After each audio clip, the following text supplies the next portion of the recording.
Gelecek 10 yıl desem size, ya da gelecek 100 yıl desem, ya da Avrupa krizi desem, ya da şöyle uluslararası televizyon kanallarında kumandanızla ondan ona geçerken birden karşınıza çıktığında kaldığınızı söylesem, dünyanın en önemli stratejistlerinden biri kendisi gerçekten. Geleceği öyle bir okuyor ki gerçekten insan şaşıp kalıyor. Kimden bahsettiğimi tahmin ediyorsunuz, öyle değil mi? Büyük alkışlarla geleceğe bir projeksiyon tutmak üzere George Friedman geliyor.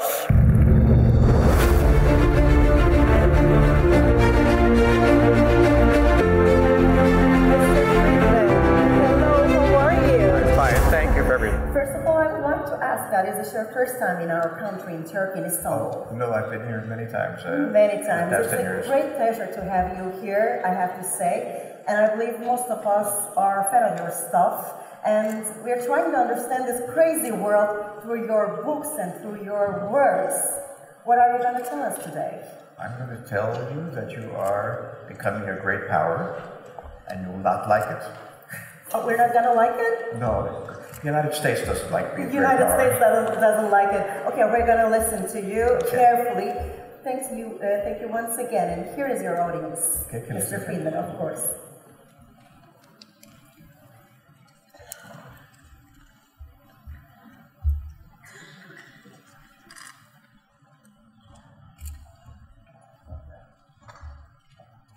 Can you hear me on this?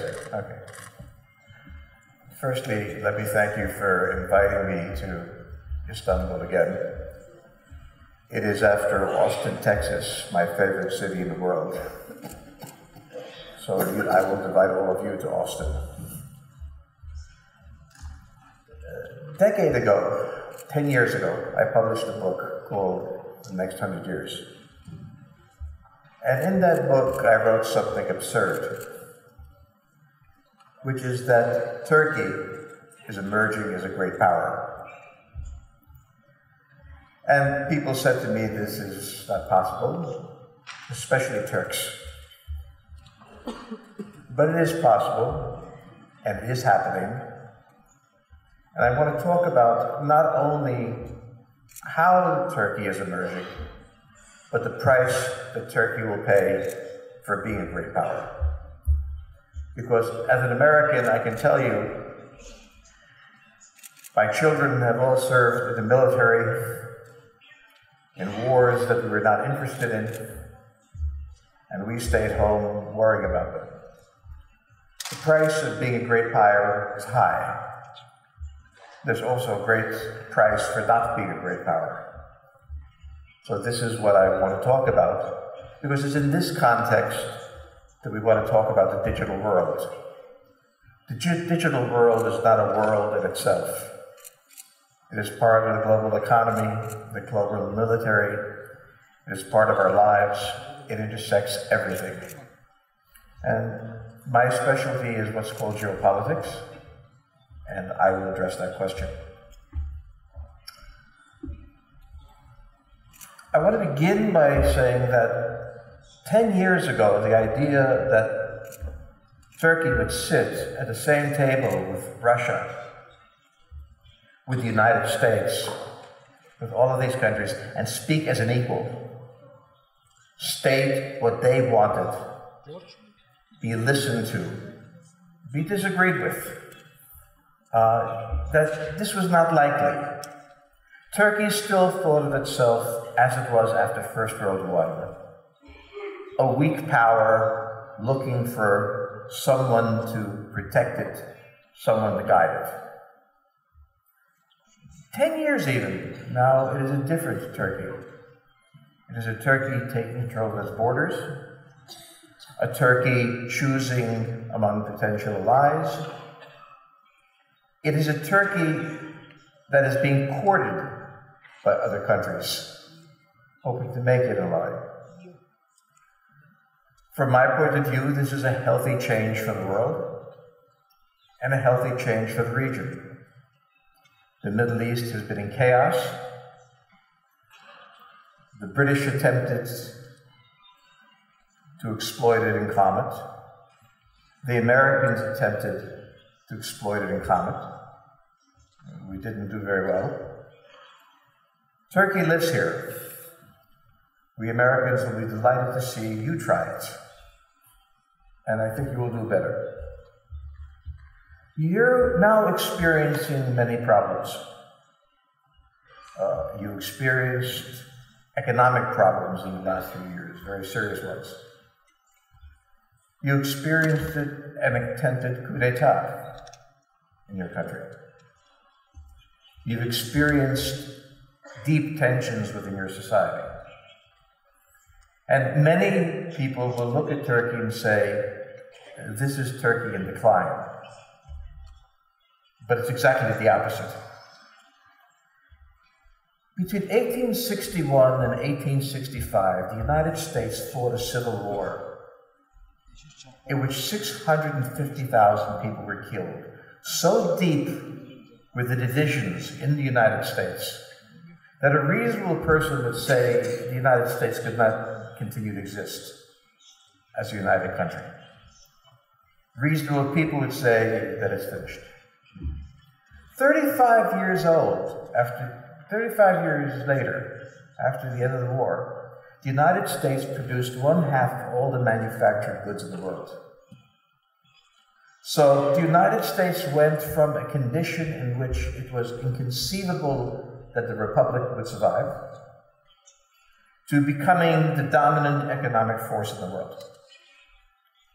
30 years later, we had the Great Depression, massive unemployment, poverty. One would have said this is the end of American capitalism.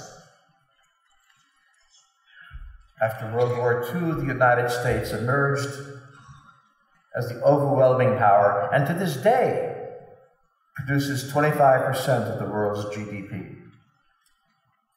When we see the kind of problems that Turkey is having today, or that America had, this is a redefinition of your country going on. A redefinition of your economy, a redefinition of your politics. In the case of the United States, it was reaching forward to what it would become. In the case of Turkey, to a great extent, it is reaching backward to what it was. For a very long time, Turkey tried to forget what it had been, to try to put it aside and simply live. This can't happen.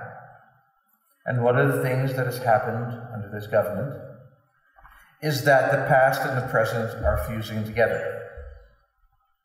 And that exacts a substantial price. It has to extract a substantial price.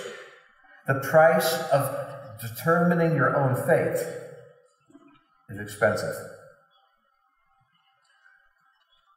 So, when we look at Turkey in the world, we look at Turkey, if you will, as the Ottomans looked at it.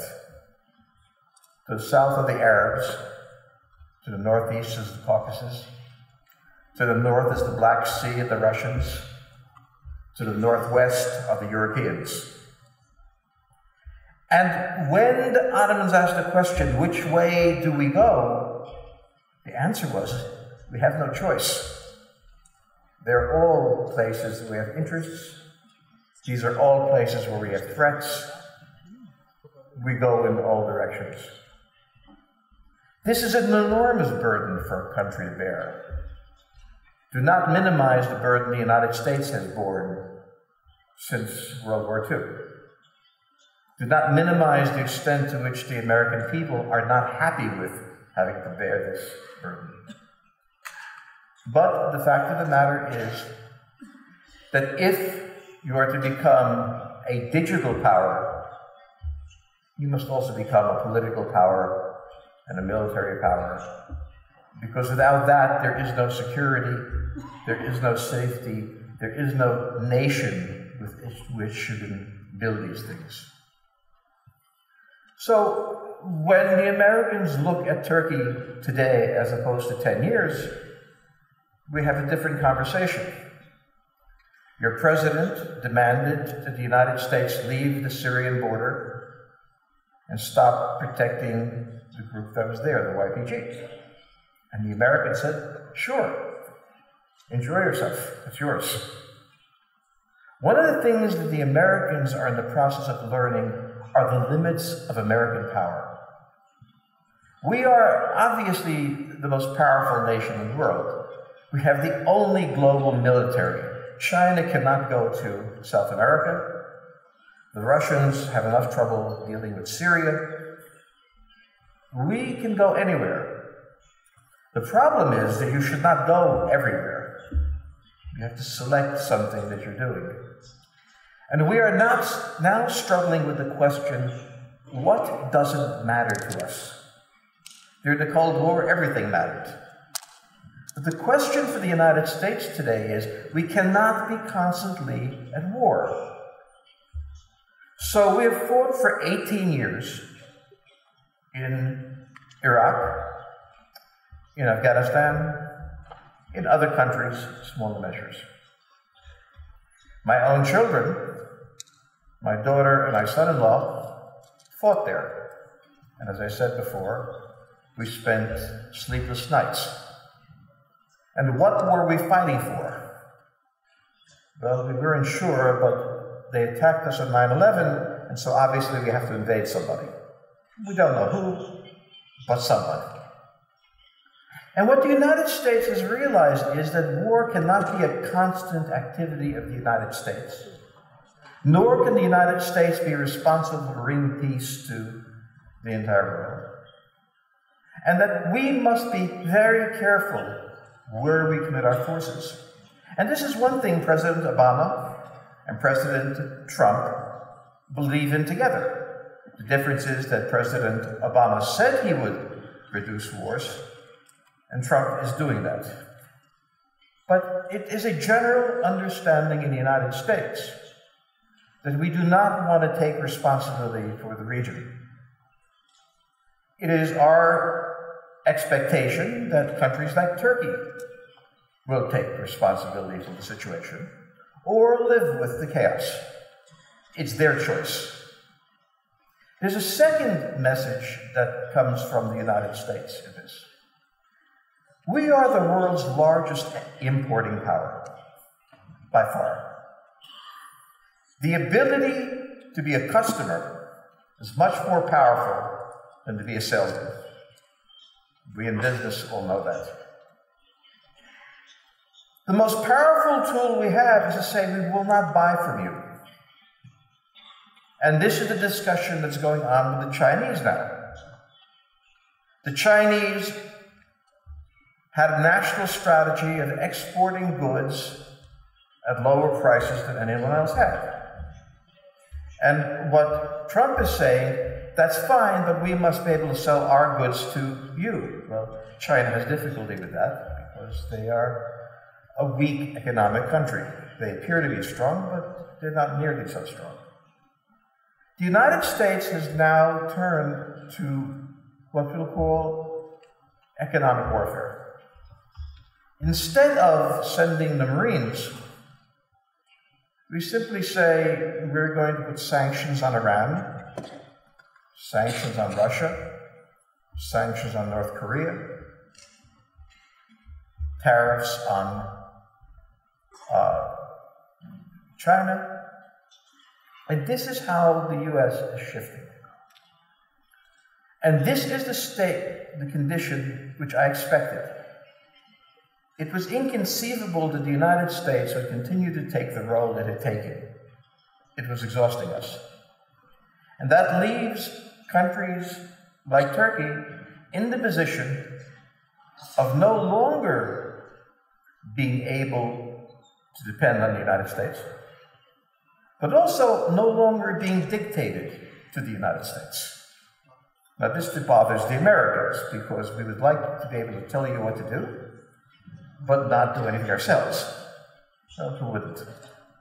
The reality is that the 10 years of growth that made you, by PPP, the 13th largest economy in the world, this period of growth that made you a regional power that everybody had to consider and take into account, has now taken you to the next level of taking responsibility for your region. Your government has been very careful and very wise not to move beyond the borders. But you cannot stay behind the borders forever. And now, slowly into Syria, you have to move.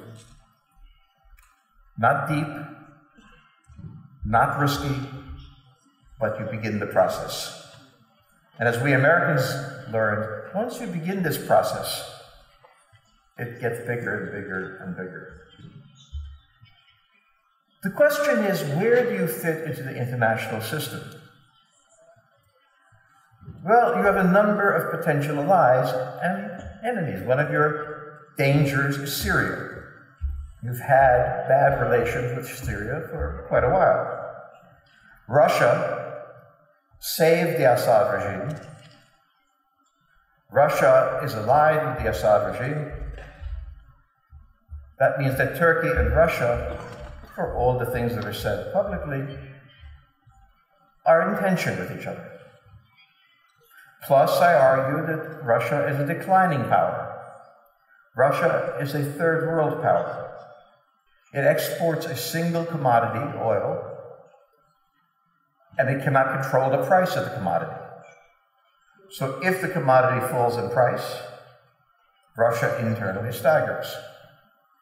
It appears to be very healthy, but it appeared to be very healthy in 1988. So remember, Russia surprises you. The Chinese have made an enormous advance economically. It is one of the historical ones. But no economic expansion lasts forever. And now we can see internally that ever since 2008, an economy built on exports, it can't survive when its customers can't buy. And its customers couldn't buy and has not yet recovered from this problem. One of the things I admire most about Turkey is that it has an internal economy. It's not that it doesn't import, but it doesn't depend on foreign customers to make it successful. And by not depending solely on foreign customers, as the Chinese did, this is one form of national security. National security is not merely having fighter planes. It is also not being hostage to your customers. You lose one, you live. You also have a diverse economy. I know that we all speak here of digital advances. I am more impressed by your food production, by steel, by automobiles and equipment, the nuts and bolts of an economy. Yes, digital will change it, will make it more efficient. But even when you finally build the car that will drive itself, someone will need to make the steel. Someone will have to feed the passengers. Someone will have to do all the fundamental things. And the very fact that Turkey has held on to its core technology, that this group has held on to its core technologies, is, I think, more exciting to me than all the digital things that will happen, that will change the world, that are necessary. You do the things that you must, you rely on yourself. You face Iran. Persia is an ancient friend. And Iran has now spread itself all along the southern border of Turkey, in Iraq, in Syria, up into Lebanon. This cannot make you comfortable. It is hard to reach an understanding with Iran. It's hard to understand what they wish to do. So you have many challenges. So now I will speak to you for a moment as an American, which is that you have had a relationship with the United States going back to World War II. You fought aside the United States in Iraq. You have relied on the United States to guarantee your national security against the Soviets. These are all historic facts. You are now evolving out of depending on anyone. On the other hand, you have interests in common with the United States. The United States distrusts the Iranians. I'm pretty sure you distrust the Iranians. The United States distrusts the Russians. You have centuries of reasons to distrust the Russians. But most important, the United States doesn't want to be here. The Russians are always here. The Iranians are always here. They can't go home. They are home. We're very happy to have a distant alliance. At the moment, we have many bitter discussions going on. There are many things that your government legitimately blames on the United States for. There are many things the United States blames your country for. I think also some of it legitimately. These things will come and go. Arguments over S-400s and F-35s do not make history. What makes history is that as the United States leaves the region, the preeminent power in the region is Turkey. Turkey does not want to be the preeminent power, does not want the responsibility of dealing with this, but it's being drawn in. The Americans have the ability to provide you with the tools of national security. The United States no longer wants to come to the Middle East and try to build democracies in Iraq. The United States has learned its lesson. There is no better ally than two who don't want the same thing, or at least don't want to behave the same way. What I have learned in watching Turkey for 10 years is that Turkey doesn't trust itself. That at root, President Erdogan is trying to instill self-confidence into Turkey. But when I say you will take responsibility for this region, you think, well, he's a crazy American who doesn't know. But you have to, and you will. Now, the question becomes, where does this digital revolution come into it? Well, it comes. The microchip, which powers most of this, was invented by the Americans for the F-14 fighter. It was a very complex fighter. It needed to have a computer, and that's where the microchip came from. Bill Gates stole it. So did Steve Jobs. They were both geniuses in marketing, but they didn't invent the microchip. Where did the internet come from? Defense Advanced Research Projects Agency, with ARPANET. There was a need to rapidly move information from one place to another among our national labs. And this resulted in the internet. Where did the self-driving car come from? A project by the Department of Army to build self-driving vehicles. What I'm going to argue is very simply this. I admire Turkey greatly, and I don't just say that, I do. I admire the push into the new technologies that we have yet. But it is important to remember that most of these technologies emerged from defense spending. I don't have to show you my iPhone, I have one. It's a lovely camera. The camera was designed for spy satellites by the United States and was converted into something else. Up to that point, we couldn't have a spy satellite because how could they give us the materials? GPS was created by the US Air Force, the Navy, to provide better guidance, to tell you where you are and where you're going. My son, I'm proud to say, used to command the GPS squadron. He was a young man, a second lieutenant. He walked in and the sergeant said to him, "Sir, welcome to GPS. Do not touch anything." And the point was that he entered the world of space through there.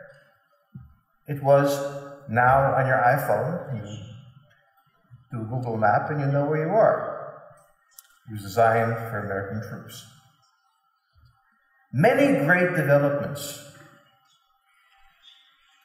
in the 19th and 20th century were driven by national security interests. And particularly in the digital world, an enormous amount of technology originated in the American and then later the Soviet defense establishments. One of the things that excites me about your vision about the digital world is probably not something that excites you. If Turkey is to be a reliable partner of the United States, it must be self-sufficient. If it is to be self-sufficient, it must have a digital capability. And that digital capability comes from private industry working with defense industries and achieving these things. In the development of a concern for digital programming, you must remember you come from a long tradition. It is a tradition in which the digital and the military defense establishment were intimately bound together. This is as it should be. The military had the money to develop it and the need. Later, Bill Gates became a billionaire. I wish I had become a billionaire. I wrote books instead. So, where you are now, what you must do is begin thinking of your society as a single entity. An entity in which defense, in which economic development, in which technical evolution go hand in hand. The idea that you're working on today is critical. But the debates that your government is having with mine over S-400s and F-35s, these are digital debates where the problem that Turkey has, it must choose from a Russian or from an American version. Far better for the United States and for Turkey if there was a Turkish version. Now, this is not how technicians normally speak about these matters. I went to Budapest to give a speech, and I had in front of me a bunch of millennials who never served in the military. They were normal. I held up an iPhone and pointed out every part of it that was developed by the US Defense Department for another purpose. The whole phone was that. You can see the speech on the internet, of course. So where are we today? You have completed the first phase of the development. You went into crisis. And in that crisis, you dealt with the question of what do the military mean in Turkey? You dealt with the question of, you've had an extensive expansion, how do you handle the decline that inevitably follows? You've raised the question, what is the relationship between the secular and the Muslim, of Kurds and Turks, all of these. Many of them unpleasant, many of them difficult, all of them essential questions to be answered. So rather than feeling I was wrong, the fact that Turkey openly and honestly is dealing with these questions makes me feel that you're on the right track. Now you must address the next question. What is your national security policy? There is no business without national security. The United States guaranteed your national security. We do not any longer want to. You don't want us to. Excellent. Now, what is your national security strategy? And how does the digital fit into that national security strategy? You may look to the Europeans as an ally, but we look at them as our problem, as you do. What is the problem with the Europeans? We have a military alliance, NATO. But you cannot have a military alliance if you have no military. And most of the European countries don't have a military. So if Turkey declares Article 5, who will show up? The Americans. So better a bilateral relationship than one in which the Danish opinion is asked. And this is an important issue. You are facing Europe as if it is the future. As I said, my first speech here, the best thing that ever happened to you was that the Europeans didn't let you into NATO, into the EU. Why? Because the EU is a poorly conceived structure that is so poorly conceived that it takes the second largest economy, Britain, a foundation of Europe, and tries to wreck it, being so inflexible it can't change any rules. Someone from Europe said to me, but we had a treaty. Well, renegotiate it. You're about to lose the UK. Oh, we can't renegotiate the treaty. Well, that tells you how I feel about Europe. Europe is not the place you're going to lean on. Russia is not the place you're going to lean on. Nor is China. You will lean on yourselves. But the question is, who will be your friends? Not your owners, not your servants. Who will be your friends? And I will argue that the United States and Turkey have far more interests in common in the long run. First we get through this period. Than you have with anything else. The Europeans are hostile to Turkey for reasons that are hard to believe, but they're hostile to Britain. The Russians are defending Assad. The Iranians are engaged in some sort of operation that is not going to be good for you. Your friends, geopolitically, are those who are left. And we are left. And one final thing to remember, when President Erdogan told our president to leave Syria border, we left. This was a turning point in our relations. That our president wrote your president a stupid letter? He's Trump. That's the way it is. But the fact is, we left. We said to your government, you make sure the Kurds are safe. The Kurds were safe. And Turkey was able to dictate the position, and the administration didn't care. The Democrats are very upset, but anything Trump does, they're upset these days. So what I'm arguing is that having now reached the point where we can start thinking like you're thinking here today, it is time to start thinking about national security, long-term relationships, how you depend on yourself, and how you partner with others. And I will argue, as a social scientist, not an American, we have the closest possible relationship. And right now, we are making terrible sounds at each other. But in the long run, we can do business together many different ways. So I think in this next stage, which I think you've entered into, you're growing into a great power, and the United States is the only one not frightened of that idea. The Russians are, the Iranians are, the Europeans are. All we want to do is sell you stuff and buy stuff from you. Well, and that I'll stop, and thank you very much.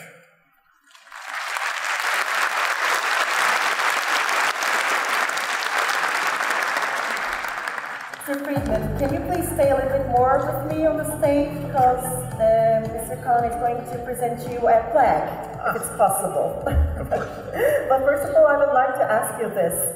Do you consider yourself a pessimist or optimist? Neither. Neither? You're in the middle? Well, I regard Turkey as going to be a great power. Is that an optimistic or a pessimistic view from the American side? To me, it's optimistic, of course. Absolutely. So optimism depends on where you live. If my kids don't have to go to another war, that's good. If Turkey becomes a great power, they won't. So I'm optimistic. So it depends, you say. It depends, Optimism and pessimism, it depends to the situation. But I'm optimistic because when I wrote that Turkey would be a great power, I was laughed at, nobody would have dinner with me, they made fun of me. So now that it's happening, I feel better. I see. Thank you very much for coming once again. Sayın Kaan, bir kez daha sizi davet edebilir miyim sahneye lütfen? He's going to present you a pledge to remember this day as possible. Evet, Sayın Kaan, George Friedman'a bu müthiş stratejiste plaketini armağan ediyor. Actually, this is a special Turkish plate, unique Turkish plate, instead of flag.